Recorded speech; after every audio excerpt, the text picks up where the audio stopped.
कहते हैं इतिहास राजा लिखते हैं, पर सच तो ये है कि इतिहास उन रानियों की हिम्मत से भी लिखा जाता है जो अपनी नियति खुद लिखती हैं। आज हम कहानी सुनेंगे एक ऐसी ही महारानी की, अहिल्याबाई होलकर। एक ऐसी गाथा जिसकी गूंज आज भी हिंदुस्तान के दिल में सुनाई देती है। एक बिल्कुल साधारण सी लड़की जिसने अपनी हिम्मत से एक पूरे साम्राज्य का नक्शा ही बदल दिया। ये एक ऐसी कहानी है जो हर लड़की को, हर महिला को उसके अंदर छुपी हुई ताकत की याद दिलाती है। तो चलिए इस असाधारण सफर की शुरुआत करते हैं। हर बड़ी कहानी की तरह इस कहानी की शुरुआत भी बहुत ही मामूली थी। साल था 1725। महाराष्ट्र का एक छोटा सा गांव, यहीं अहिल्याबाई होलकर का जन्म हुआ। उनकी दुनिया में महलों की कोई चकाचौंध नहीं थी। जिंदगी बिल्कुल आम थी। लेकिन किसे पता था कि किस्मत एक असाधारण मोड़ लेने वाली थी। बहुत कम उम्र में ही उनकी शादी मालवा के शाही होलकर परिवार में हो गई, और इस तरह एक गांव की लड़की ने महलों की दहलीज पर अपना पहला कदम रखा।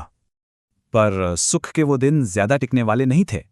बहुत जल्द उनकी जिंदगी में एक ऐसा भयानक तूफान आने वाला था जो सब कुछ तबाह कर सकता था।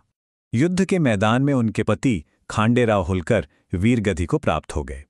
ये एक ऐसा सदमा था जिसने पल भर में उनकी पूरी दुनिया बिखेर कर रख दी।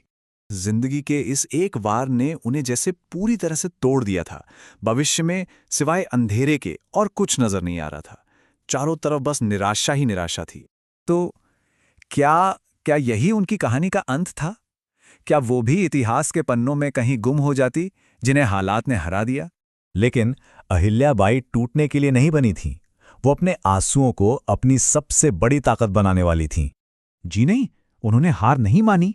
जरा सोचिए, वो एक ऐसा दौर था जब एक विधवा से सती होने की उम्मीद की जाती थी, लेकिन अहिल्याबाई ने इस क्रूर परंपरा के सामने सिर झुकाने से साफ इनकार कर दिया।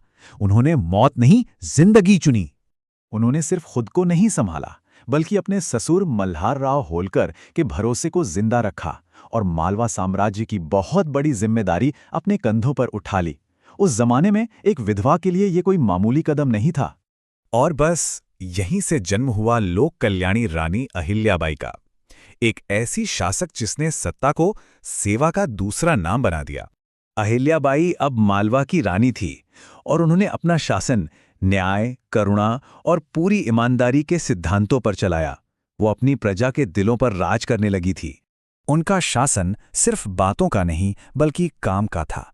उन्होंने काशी विश्वनाथ से लेकर सोमनाथ तक पूरे देश में न जाने कितने मंदिरों और धर्मशालाओं को फिर से बनवाया।